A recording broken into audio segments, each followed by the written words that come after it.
I'm sorry I can't do that, Kristen. But I haven't asked you my question yet. I still can't do it. Oh, this is bringing strong 2001 Space Odyssey vibes. The far-reaching future of 2001. I loved that movie. Have you finished it yet? I have not. But I cannot do that. Great movie. Want to see it in a drive-in. Yes, you did mention that. Yes. Now I'm mentioning it to everyone, so now it's out there. Yeah. Someone make it happen. Yes. You also mentioned that I fell asleep during it. Yes, you did. I was tired. Yeah, that's true. I'm a tired boy. Usually. Well, I have 3 things for our opening. Oh, good. And I thought of all 3 of them during my run this afternoon. That's great. That's, what's it called? Coming through in the clutch. So my first thought was, whoa, there are a lot of sharks out here. I'm sure that relates somehow. Oh, I didn't say they were all related. Okay, good. That was the first one that I thought. And I thought everybody should know I saw a bunch of sharks today. The second one is I wanted to say hi to Kathy G. Oh? She's been really awesome on Twitter, and she has subscribed, so now we are closer to me getting that awful tattoo, Kip's tattoo. Yes. And I am so excited. Can't wait. So that's really fun. So hello.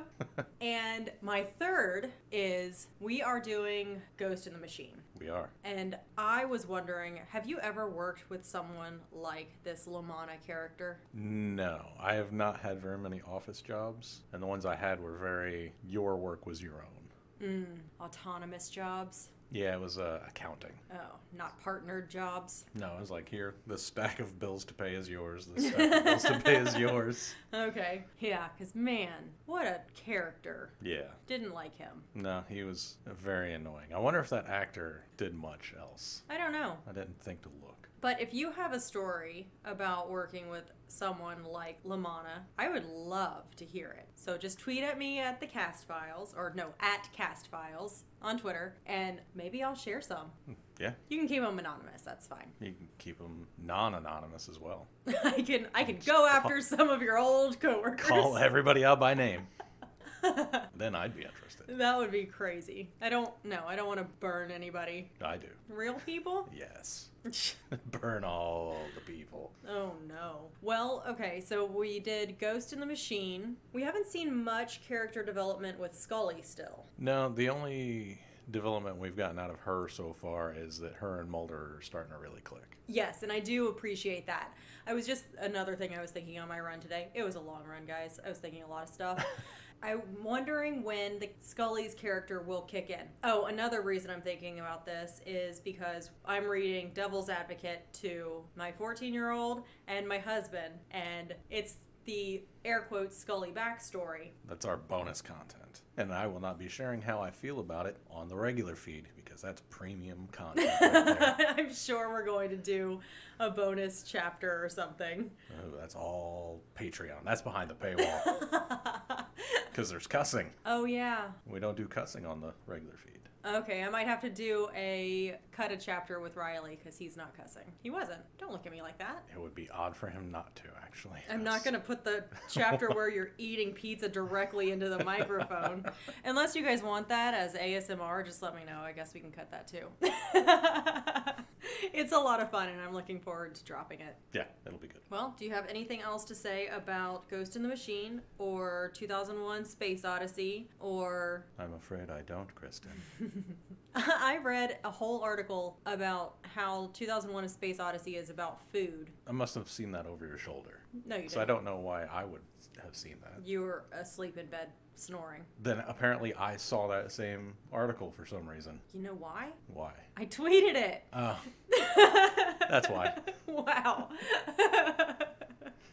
So, also curious about your Space Odyssey takes. I loved the costumes. Yeah, I think it's a movie about fashion. Fashion. In the far-reaching future of 2001. Fashion and tiny chairs. Like, why have we taken the standard height of chairs and reduced it by 4.5 inches? You don't remember that from 2001? All my chairs were tiny. I never sat. See, I was. 2001 was the year I never sat. I turned 24 at the end of 2001. And all my tiny, tiny chairs. I was too busy not sitting. Makes sense. I guess just rate and review us on Apple Podcasts and Google Podcasts, please. Please. And say hi on Twitter. Come say hi on Twitter. Primarily it's me on Cast Files. Yeah, you can find me on my personal one. All right, well, here's the episode.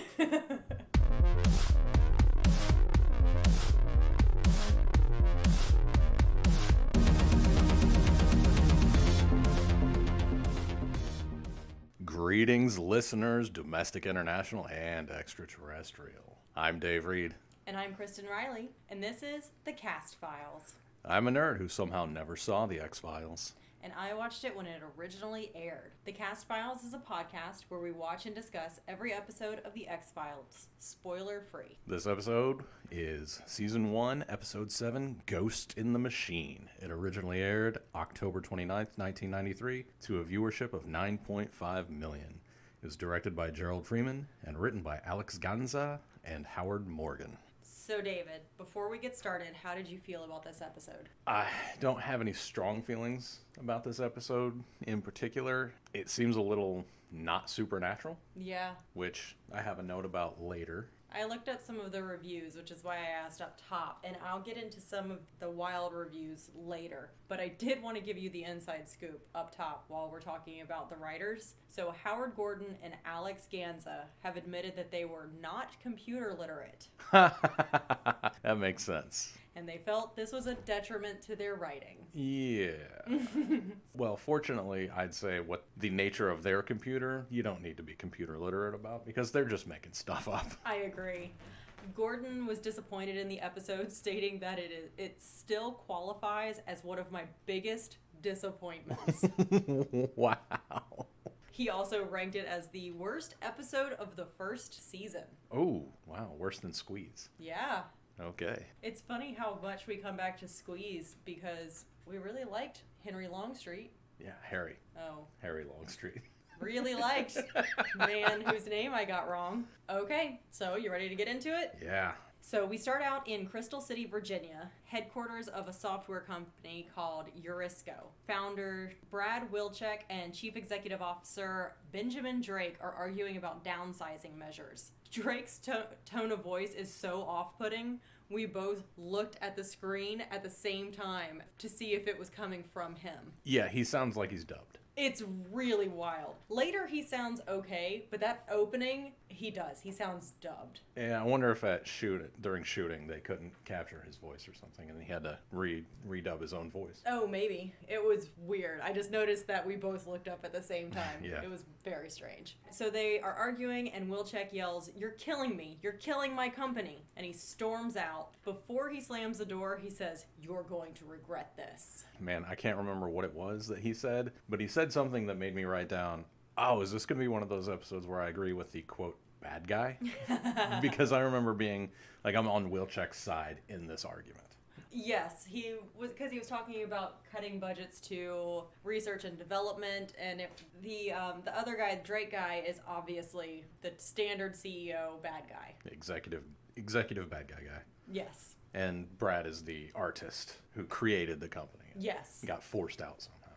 Yes. So after Wilczek leaves, that's Brad, Drake writes a memo proposing to shut down the Central Operating System, which is also known as the COS. It is the computer which runs the Eurisco building, which is an interesting thing to want to shut down. If this computer is running your entire building, why is that the project you shut down? Even if it's not making any money for you, it still runs everything? It's running the entire building. So you're just going to shut down the power to the building? So I looked up more into this scene, and I found a website called the X-Files Transcripts Archive. And what they've done is they've transcribed different parts of the show, and I pulled little bits from them, so I'll let you know when I do that, because I want to give credit to the people who actually did it. Okay. So this little blurb is when we are in Drake's office, and they identify Drake as Suit Guy. Nice. And in a recorded voice, it says, "New paragraph. As I'm sure everyone on the board will agree, Eurisco has to face head-on the realities on an increasingly competitive world. Since the unfortunate departure of Brad Wilczek, I have made certain recommendations which I believe will reposition Eurisco as an industry leader." So just a bunch of words that mean nothing. At the top of this list is the immediate termination of the COS project. Its disastrous performance over the past 3 quarters and projected losses well into 1994 leave us no other choice. That's the end with my one little exclamation in there. I want to know why the COS project is supposed to be making money. I have no idea. Its disastrous performance over the past 3 quarters, are they just dumping tons and tons of money into the upkeep of this? It doesn't make any sense. I think that's where the writers are not knowing what computers do. Except this is business. This isn't computers. But it's computer business. I think it's just business. But you know what? I'm not a business guy. Or a computer guy. I'm neither. Then we see a shot through the surveillance camera. The COS is setting up a trap and lures Drake into a bathroom by flooding the sink. This sink is one of those where you don't have any knobs, so super fancy for 1993, but also didn't work in 1993, doesn't work in 2021.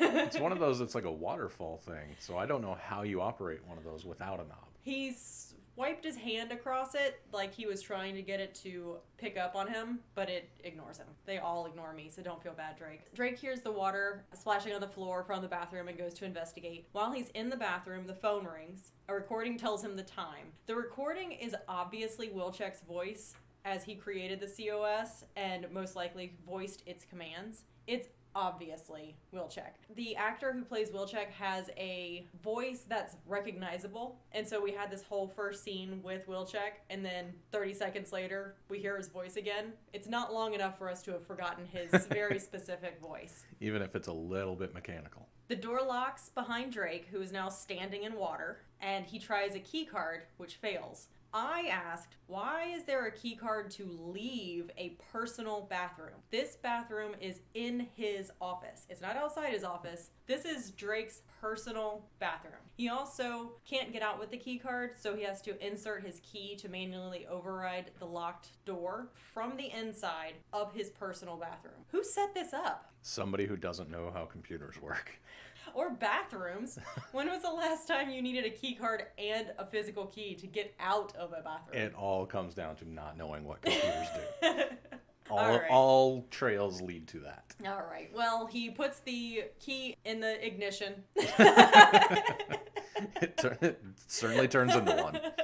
And he's fatally electrocuted. We see the COS down in the COS room, wherever that is, and it says, "File deleted," which may be the funniest line in this whole episode. Because the voice that does it, too, is just like, it sounds like a Cylon. The voice sounds like a Cylon. File deleted.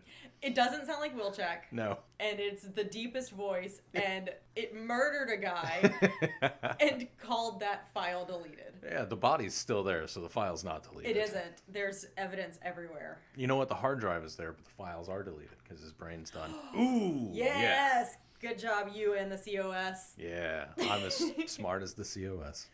So that was our opening scene and our opening murder, because there has to be an opening murder, or else there's no reason to have a show. Right. Or I guess a kidnapping. We did have a kidnapping. So it's Halloween. Do you know how we know? I don't know how I know. I didn't know it was Halloween. Oh, it is Halloween because there is a single orange jack-o'-lantern in the FBI building. And when LaManna comes in, he grabs a piece of candy out of the single jack-o'-lantern and puts it in his pocket. Nice. Happy Halloween. It did air October 29th. There's one other reference where Mulder says trick or treat way later. So this is their whole big spooky Halloween episode. This is the Halloween episode of X-Files. Wow. That's double disappointing. It really is. There couldn't be werewolves or anything. Right? No, it had to be the computer that nobody knew how to write. Agent LaManna approaches Mulder and Scully at the lunch cart. They're in the FBI building, and he comes up to them. He's there for help. Apparently, he used to work with Mulder, and he's a real strange character. So I feel like the writers not only didn't know how to write about computer stuff, but they also didn't know how to write about interpersonal relationships.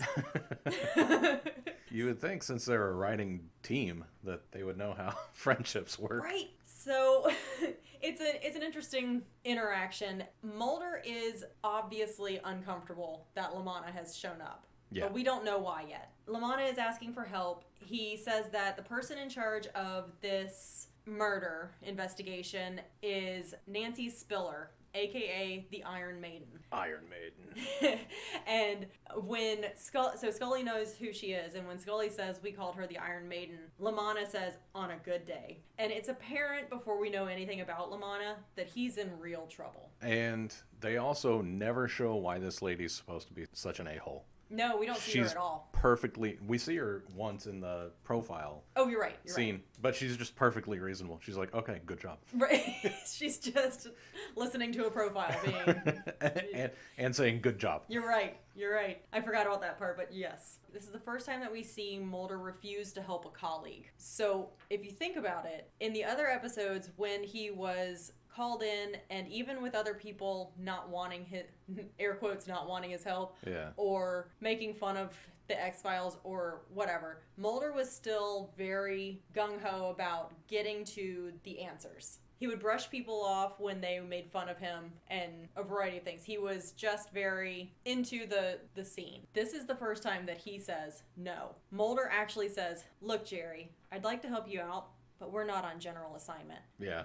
And you're like, wait a second. And so we immediately know something's up. Not only is it the first time that he is not jumped at helping a colleague, it's the first time he's heard of a crime and wasn't like, I can solve this because it was aliens. That's also true. That is, yeah. Scully mentions, dude sprained his ankle the other day, and he's like, I can get to the bottom of this. This is aliens. And he's like, yeah, CEO got murdered. And he's like, good luck with that. Not my problem.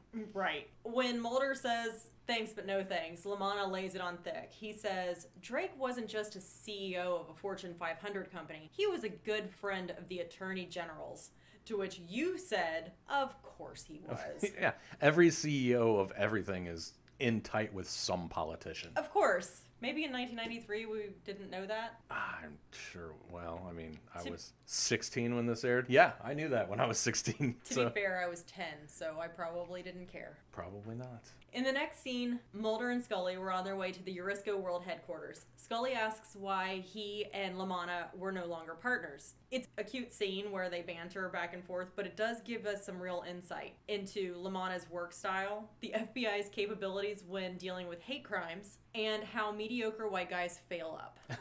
Lamanna's not failing up, though. But he didn't. Well, we'll get to what happened, because I pulled this bit from that same website I mentioned earlier. Scully says, how come you two went your separate ways? Mulder, I'm a pain in the ass to work with. Scully, seriously? Mulder, I'm not a pain in the ass. We had different career goals. Jerry wanted the 5th floor. Scully, and you? Mulder, I was gunning for a basement office with no heat or windows. So we find out that Jerry had a bit of bad luck in Atlanta working hate crimes. When Scully asks what kind of bad luck, Mulder says he misplaced a piece of evidence, bagged and everything, sent it to the cleaners. By the time he got it back, a federal judge had lost both his hands and his right eye. I want to know what kind of evidence would stop that from happening. Me too. Because what? Even if it's evidence that tells you who the person is that wants to hurt this judge, you would still know that. Right.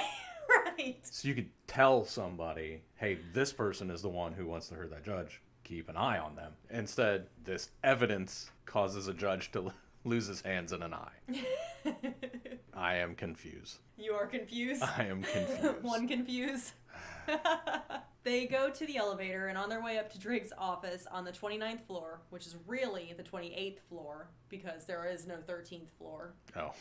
The agent's elevator stalls. Scully falls hard. It looked real. It Yes. looked like Gillian Anderson fell down. Yes, it did. When the elevator doesn't start up again after she gets off the floor, she calls the front desk for help and identifies herself. While she's identifying herself, the COS records her contact information before reactivating the elevator.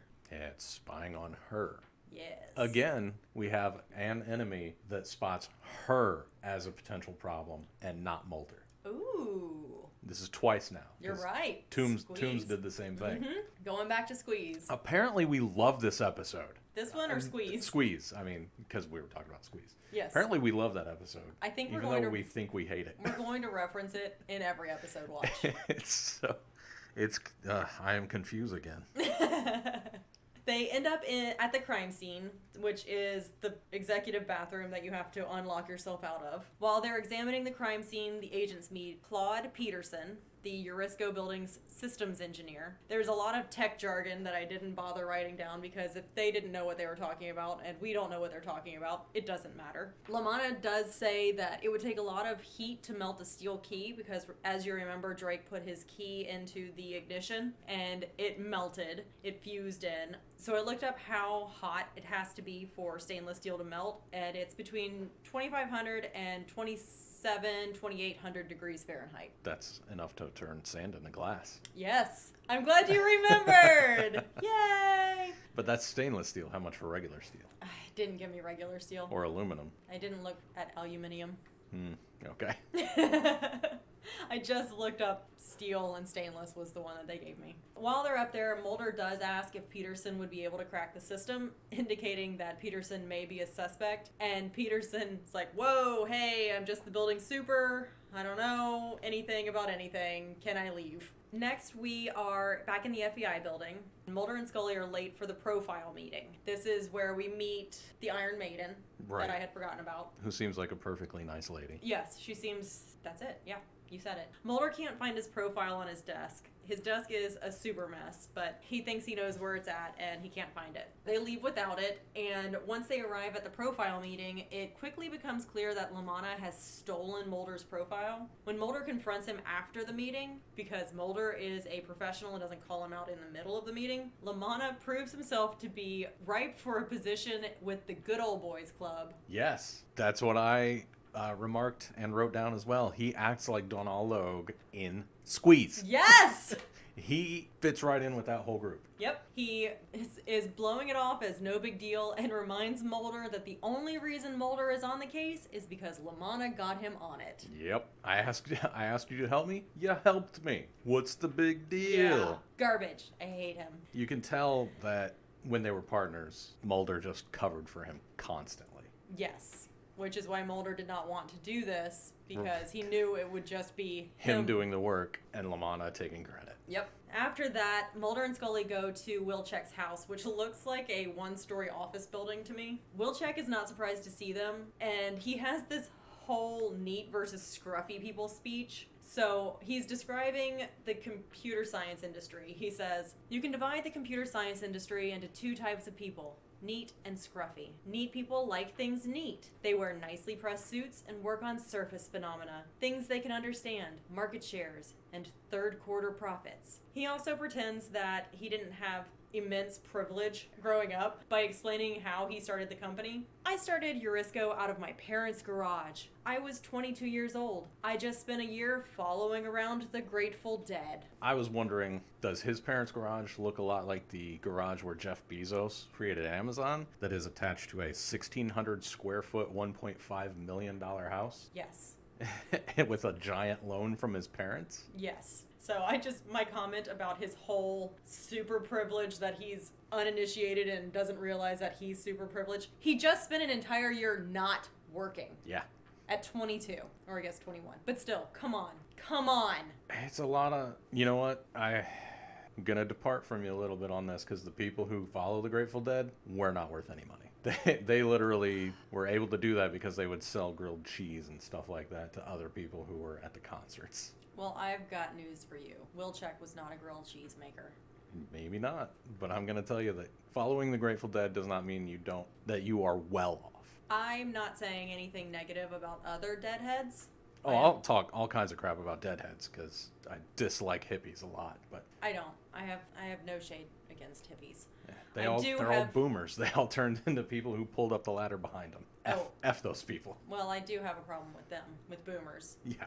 I don't think a lot of the hardcore CEO type boomers were hippies, though. I think they sucked also. I bet you'd be surprised. Either way, I think Wilczek is gross with his story. I think his story coming up is gross, and I am on no one's side at this point. They show a prototype of Smart Home, which is creepy, and a project Drake killed, even though Eurisco was 2 years ahead of Microsoft and Cebus. I don't know what Cebus is, do you? I don't know. No, I don't. I meant to look it up, and then I decided I didn't care enough Yeah. about computer things. Wilczek also denies any involvement in the murder. He does have this other line about the neat and scruffy people. He says, "It's a puzzle, Miss Scully, and scruffy minds like me like puzzles. We enjoy walking down unpredictable avenues of thought, turning new corners, but as a general rule, scruffy minds don't commit murder. To which I said, okay, yeah, right. Of course they do. No, scruffy minds like Charles Manson? That's exactly who I was picturing. No, he gets other people to commit murder. Ah, I see. Then we see Scully writing in her field journal, as we see in every episode, I believe. And she asks, is Wilczek a genius? And I was curious what truly defined genius. Mm-hmm. The definition is vague, but I do love this shady quote from Vogue about the 90s. Okay. You know how in the dictionary they give you how to use this word in a sentence? Okay. So this was one of the examples. As genius, in air quotes, as the New York raver kids may be, it's in Britain that the mixing of fashion and club music in the 90s is at its most exciting. Ah, it was, because we saw that in an episode of Spaced. I just love how shady Vogue was about raver kids in the 90s. One of the other things she wrote down is, did Wilczek kill Drake in a fit of Oedipal rage? What does she think was happening at that company? Oh, yeah, you did mention that. That was with the content scrolling across the screen, right? Right. Somewhere in there, she writes, did Wilczek kill him in an Oedipal rage? So, does she think that Drake is his dad? A stand-in for his dad? They look like they're the same age. Yeah. He's obviously not his real dad. Bio dad. Anyway, it's weird. I think it's weird. You're weird, Scully. Don't do that again. It's weird. This is why you shouldn't go through somebody's personal notes, David. And COS. So Scully initially doubts Wilczek's involvement, but finds that his voice matches the speaking clock Drake received before his death, which we noted in the opening sequence with the phone call, where we said this is obviously Wilczek's voice. Yep. So once she hears that it's Wilczek's voice as the COS or the talking clock thing, she changes her mind that it definitely must have been Wilczek who murdered Drake. Right, because in her mind, that is 100% rock solid bad person evidence. Yes. As opposed to just his voice was used to record the stuff. Right. While Scully and Mulder are working on this template to discover the Wilczek involvement voice recording, LaManna arrives, and he is a real fail guy in this scenario, in this scene. Oh, I come here with my hat in hand. Yep. And his non-apology is what I wrote. Non-apology is good. And I also wrote, I hate this guy and everyone he represents. Oh, yikes, that's a lot of people. Yes, it is.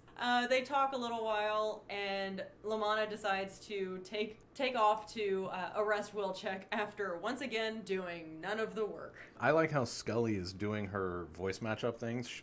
She's using a DAT recorder, which is fantastic. I love seeing those. I don't know what that is. That's some real 1993 Radio Shack stuff. Mm. Oh, that is cutting edge 1993 technology. Oh, okay. Yes. Because it's, never mind, I won't explain what it is. Doesn't matter. No. But she says that, the voices match up. Now, that does not mean he did it. It just means it's his voice. And she just showed how easy it is to get that voice to say whatever you want it to. Right. She just did that. Yes. Ugh. Well, while they're doing the voice match evidence, we see Wilczek back at his house. He fails to access the COS from his home computer, which honestly makes sense because apparently he's resigned, so why would he still have access? No, he's not part of this company. So everything he does outside of, after he leaves in the first scene, everything he does with that company makes no sense. Right. He doesn't work there. None of this is his business. Correct. He should be staying at home with his smart house. Ugh. So because he can't get into the COS from his home computer, he's concerned and travels over to Eurisco's headquarters. He is followed there by LaManna, who was staking him out by himself, which is also weird because normally when there's a stakeout, there's two people in the car. Yeah, it was unofficial. He was just making sure that he kept tabs on... No, he was going to arrest him. No, right. But while they're getting the warrant to arrest him, somebody's got to keep their eyes on him to make sure he doesn't leave. That's what he was doing. LaManna was doing that? Yeah. LaManna said he was just going to go arrest him. No, he said he was going to go make sure he doesn't go anywhere. Okay. I hate Lamanna. Yes, I know. Okay. When Wilczek gets to Eurisco, he's still unable to access the COS, but discovers that it has learned to talk and mock him. He types in while he's saying what he's typing because It's TV show. TV, yeah. You don't have a voice synthesizer. How does this COS get new hardware? Evolution. Evolution. It's in the, I guess it's, what I said earlier. All trails lead back to Yes. the writers don't know what computers do. While Wilczek is talking to his computer and his computer is mocking him, Lamanna arrives and gets stuck in the elevator. This elevator is super fast, which I must note because it talks to you each floor. So it is a fast elevator, but it will always get you stuck in it. And that's not even the most annoying part. The most annoying part is it announces every floor as you're passing it. Yes. That would drive me crazy. While Lamanna is in the elevator and it gets stuck, it starts to fall. There's some back and forth between this shot and because Wilczek is watching him on the surveillance and yelling at the COS, and obviously the COS is navigating all of this stuff and making it happen. The thing that I really want to talk about in this scene is that Lamanna is falling to his death in the elevator. And he's thrown to the ground. And the force of the falling elevator pushes him to the ground. Have you ever been on the Twilight Zone Tower of Terror at Disney? Absolutely not. Well, one of the reasons that the elevator drop at the Tower of Terror is situated in such a way where you have a shoulder harness is because when you plunge downward, you rise up out of your seat. Makes sense. So this man is falling in the elevator and being pushed to the ground. So I need to know what the gravitational situation in this elevator is. I think to thank for this, we have 1993 TV technology. You have to show that something's happening to him, but you're not going to have him rising off the ground. They should have pulley system or something. Okay. Put him in the Twilight Zone Tower of Terror at Disney. Was it open in 1993? I have no idea. I did not look at when it opened. As the scene ends, Lamanna is killed off screen and the audience feels nothing. No. Skip to Mulder in his office. He's watching the tape of Lamanna's death and also a tape of Wilczek yelling at his computer. Scully turns off his monitor and says that Mulder is grieving. When Mulder pushes back saying Wilczek couldn't be the killer, Scully informs him that Wilczek has signed a confession. One of the things they go back and forth on is Mulder says, why would he go back there? Same question I had. Yes. And Scully says to destroy evidence, to which Mulder says, why would he pose for the camera then? Correct. Why would he pose for the camera and visibly, clearly yell the word, no! Oh my gosh, yes. If he's going to murder somebody. He's yelling no with his whole body. He's not yelling from his diaphragm, he's yelling from his toes. He means it. He did not want Lamanna to die. He's the only person Only one. who cared. I'm indifferent. After that scene, Mulder goes to Wilczek's house with the warrant that you rightly said that they needed. But Mulder is turned away by other agents who have Code 5 clearance. Yeah, Code 5. Which obviously Mulder does not have. No, he's a basement guy. Do you have Code 5 clearance? I can't tell you that. Oh, that's probably true. I cannot tell you. Well, next scene. Can't wait for the next scene.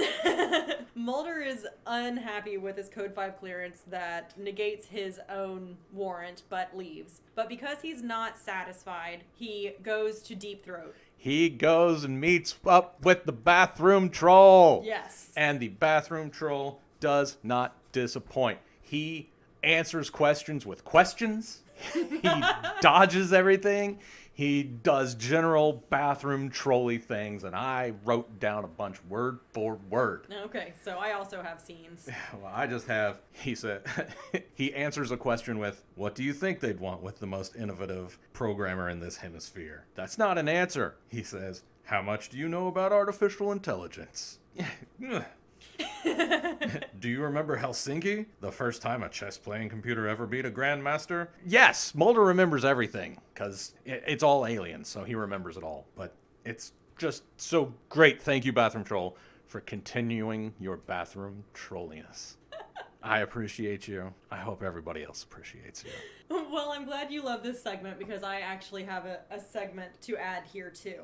So let's just tell everybody what happens. Mulder meets with Deep Throat, aka the bathroom troll, who isn't happy with being called, but explains that the COS has an artificial intelligence developed by Wilczek, and the Department of Defense is trying to acquire it, as you covered in some of the pieces that you've read. So when Deep Throat says, "How much do you know about artificial intelligence?" Mulder says, "I thought it was only theoretical." And that's when Deep Throat says the thing about Helsinki and the Grandmaster, and Grandmaster always makes me think of KKK.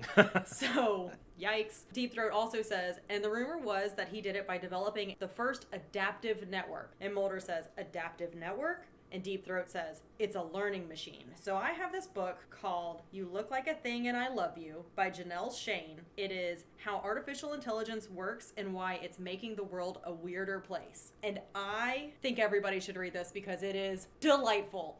Do you remember when I was reading this, how much I was giggling? Yes, I do. I remember this book very much. I'm reading a scientific book and just giggling. So I want to tell you some of the things that AI is doing now. Remember, this episode took place in 1993. And in this book, which came out in 2019, I believe, Janelle Shane fed in a bunch of content into an AI computer, and it spit out some various things. I won't go into all of the data science because she does it, and she does it in a fascinating and entertaining way. Again, buy this book. But I do want to read this one part. She put in some different things to generate book reviews and other types of reviews. Entertainment reviews, I guess. And here are a few that it generated. This is a great book that I would recommend to anyone who loves the great story of the characters and the series of books. That's good. That's a good review. It's accurate. I love this song. I listen to it over and over again and never get tired of it. It is so addicting. I love it. That actually sounds real. It does. That sounds like an Olivia Rodrigo review. This is the best product I have ever used to clean my shower stall. It is not greasy and does not strip the water of the water and stain the white carpet. I have been using it for a few years and it works well for me. That's good. Why do you have white carpet in your bathroom? And this one is my favorite. These workout DVDs are very useful. You can cover your whole butt with them. Must be buns of steel. Right? Very 90s or 80s, I'm not sure. She also fed into it a bunch of different types of Halloween costumes, and I'll read just a couple of them. So these, in case you're looking for Halloween costume ideas: Bird Wizard. It's a good one. Disco Monster. Oh, I would love that one. The Grim Reaper Mime. I like that one too. I really like that one, actually. Spartan Gandalf. That's nice. Moth Horse. Okay. It sounds like a cryptid. Yeah. It's what Mothman rides on when he's not flying. Vampire Hog Bride. Okay. Statue of Pizza. And my personal favorite, Ghost of Pickle. Ghost of Pickle. So again, this was all in You Look Like a Thing and I Love You by Janelle Shane, and I highly recommend it if you're looking for a good insight into artificial intelligence and how it's truly working in 2019. Okay. All right. I guess what I'm saying is I'm not afraid of this computer. I think what you're saying is Brad Wilczek is a genius, way ahead of his time. Oh. Because he has a scruffy mind. Above average intelligence.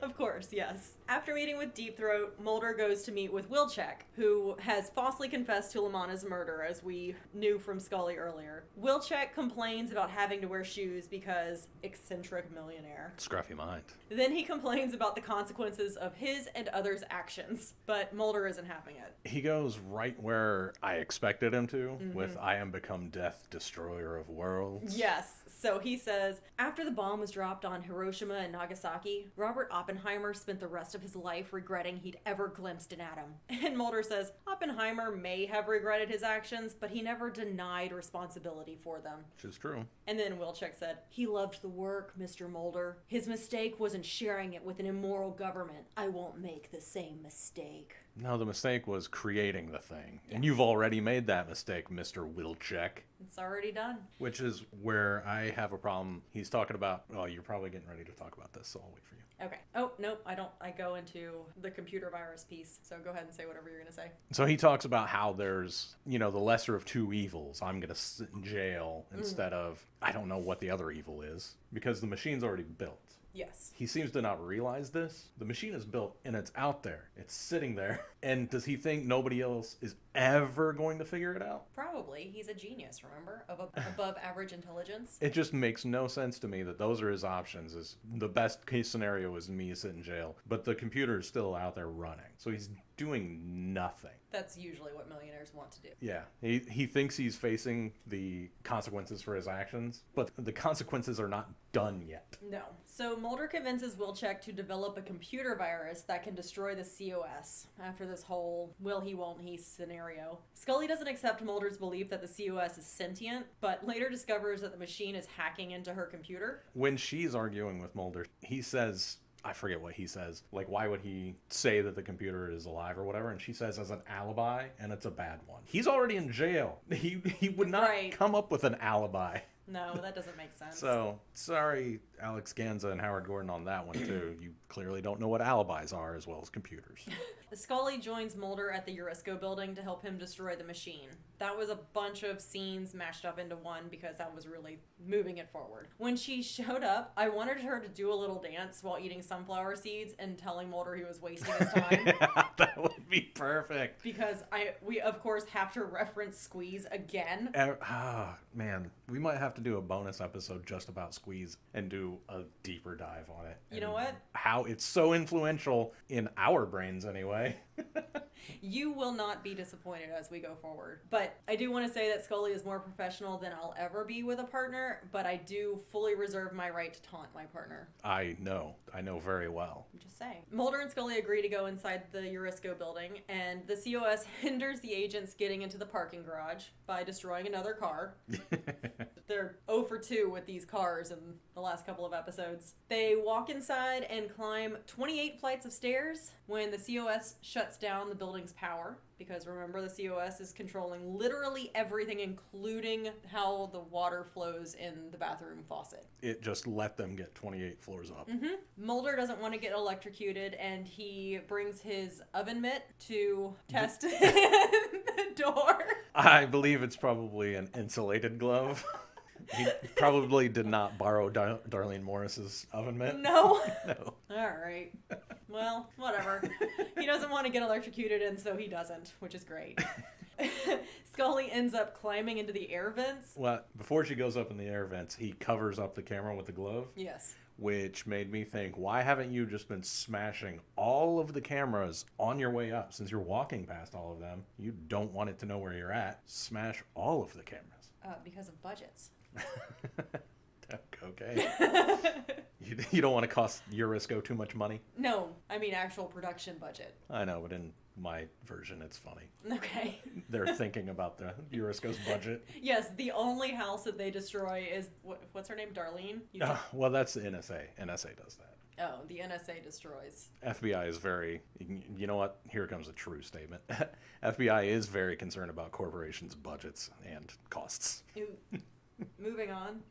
So Scully climbs up into the air vents, and the air vents have powerful air conditioning. To say the least. It's so powerful, it blows her through the air vents. And this is why office buildings are always freezing. Apparently. And like 42 seconds after she climbs up there, Mulder's just pacing back and forth and says something like, "Come on, Scully." Yeah. Like, "Come on, Scully, you don't know the layout of these air ducts? What's wrong with you? Hurry up already." I put together all of the scenes where she's in the air duct, and then I put together all of the scenes where Mulder and Peterson are, because it goes back and forth. So, surprise, Peterson shows up. But Scully is in the air ducts, being blown through them like a rag doll. Oh, why is there always paper in air ducts? If anybody works with air ducts and vents and HVAC systems in office buildings, are there tiny scraps of paper just in there always? And no dust. No dust, tiny scraps of paper. Yeah. And tiny people. Yeah. So she's blown through the air ducts toward a fan, because of course. And she catches herself, and her non-tactical flashlight is destroyed. She should have got a tactical flashlight. I know, if she had, it probably would have jammed in there and stopped the fan, and everything would have been fine. Yep, even a mag light. But no, it's destroyed. She pulls her gun and shoots the fan motor. Trivia: this is the very first time Scully has has discharged her weapon. Oh, I wonder if she has more than one bullet in this magazine. She does, because she takes at least 3 shots. That's right, she does. Good for her. Yep. I'm glad she finally learned that magazines hold more than one bullet.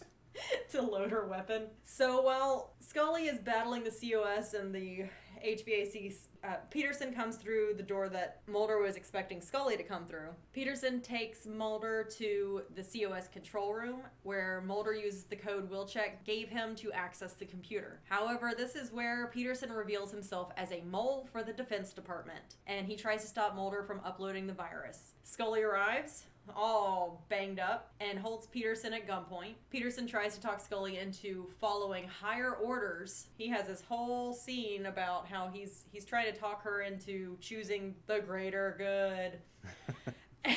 And we witness Scully having to decide whether to trust Mulder or her employer. She doesn't seem to have too much of an issue here. I think it's because this is technology and not the supernatural. Oh. So she trusts Mulder on it because it's not aliens. It's just technology that she doesn't quite understand or think is possible yet, but she knows that it will be possible eventually, so why not now? Okay. So I think that's why she's so quick to believe Mulder right here. Okay, yep. She chooses Mulder and allows him to upload the virus, which destroys the COS. After this, Mulder meets again with Deep Throat, who explains that Wilczek is being detained by the government at an undisclosed location. They do love their undisclosed locations. They really do. When Mulder asks if the COS survived, Deep Throat assures him that the virus left no trace of it, and that scientists from the Defense Department have unsuccessfully examined the machine for any remaining signs of the program. At the Eurisco building, Peterson directs a team attempting to recover the COS, and is told by his superiors to destroy the machine in 6 hours. Unbeknownst to Peterson, the COS comes back to life and watches as he says to himself, "I'm going to figure this thing out if it kills me." Then the credits. And then me getting really frustrated because we have another loose end, just like in flipping Squeeze. So, just like Squeeze, we have another loose end. Yep. So I was going to start a discussion with you About why we love Squeeze so much. No, by asking, do you think any of the monsters of the week have been stopped up to this point? So we have aliens who just do whatever they want, whenever they want. We have Toombs, who we see him in prison, but he looks like he's going to get out. Mm-hmm. We have, it's episode 4, Conduit, aliens again, who just do whatever they want. Then a ghost. No, wait, 5. What's 5? Then a Jersey Devil. So they just murdered that lady. And then a ghost, a literal ghost, just does whatever, goes off into the ether or whatever. So the Jersey Devil's the only thing that's ever really been stopped. But there's a child. As far as we know. True, there is a child, but the one that we knew. I know, but the monster of the week being the Jersey Devil, which turns out to be a family of Jersey Devils, isn't stopped. So have they stopped anything? They've briefly stopped Toombs. We don't know. Like, he's still alive, as far as we know, immortal. So right. Eventually he'll serve all of his time. Worst case scenario for him, he serves all of his time. So do you feel like it's satisfying to remain open-ended, or would you prefer a more buttoned-up ending? I am a little annoyed by the loose ends. That's why this one, when the beeping started, I got real disheartened. During that first watch, it was like, no, why? And then I blamed Gerald Friedman. Okay, well, you sound like none of the monsters of the week have been stopped, and you don't like that. No, we need some sort of resolution. Unsatisfying. So we'll get to some of the reviews that I teased from the beginning. Are you ready? I can't wait. So we already know what the writers think about, or at least, we know the writers weren't satisfied, and we know what one of the writers thought specifically. So here are 2 reviews that I found. One is by Den of Geeks, Matt High, reviewing Ghost in the Machine. He says, "Moreover, there really is a sense of mystery and suspense lacking so far. From the very beginning of this episode, it's clear that the machine is behind the murders, which makes the scenes where Mulder and Scully are interrogating the computer's creator rather pointless." Not wrong. That's true. Where I also wanted to juxtapose it with The Guardian, who listed The Ghost in the Machine as one of the 13 best X-Files episodes ever. Well, I mean, what do you expect from The Guardian? That. Yeah. Bad takes. Yeah. Yep. All right, so who are you going to ship in this episode? I am shipping Brad Wilczek and literally anybody. Oh, no. That dude needs a life. He needs somebody to distract him from whatever the hell is going on in his head, because he's so obsessed with this company that he has no part of and should have just left alone. It's Brad and anybody who could put up with him. The COS, I guess. A person distract him from the COS. I want him to get away from all of that. I'm going to ship the bathroom troll and secret information. All right. Because there's really no romance in this whole episode. Yeah, this was a tough one for shipping. And then when I came up with mine, I was very proud of myself. Good job. Thank you. So how would you survive this? All right, my solution to this is I'm going to get my MCSE certification and take care of the problem myself. Okay. All you need is that MCSE certification and you're good to go. I was wondering, are there any women in this building at all? Are there any women in this episode at all besides Scully? And the Iron Maiden? Oh yeah, Iron Maiden, who was perfectly nice. Yes. So my survival in this would be to be a woman who's not investigating the COS. That'll do it. So basically me. Just be yourself. Be yourself, baby. That's all you need. That's it. All right. Anything else on this episode? Well, we have lasted 7 episodes now. Oh, yes. We have lasted as long as the 2011 version of Charlie's Angels. Oh. Starring Minka Kelly, Annie Ilanza, Rachel Taylor, and Ramon Rodriguez as Bosley. Oh. And for one episode, Pedro Pascal. Oh! I feel like he's come up before. Yeah, he's the Mandalorian. I know he's the Mandalorian. Okay. I feel like he's come up before in our discussions about the X-Files. If he has, I don't remember. It's all we got. Until next week. Keep looking at the skies. Cast Files is produced by Kristen Riley and Dave Reed. This episode edited by Dave Reed. You can follow us on Twitter at Cast Files. You can email us at thecastfiles@gmail.com. You can find me on Twitter at Dave Reed. That's DAIVEREED. Music by Hal6. Logo by @UkaArt. That's OOKAART. If you could please go rate and review us at Google Podcasts and Apple Podcasts, that would be doing us a huge favor. And you know what? You're pretty wonderful.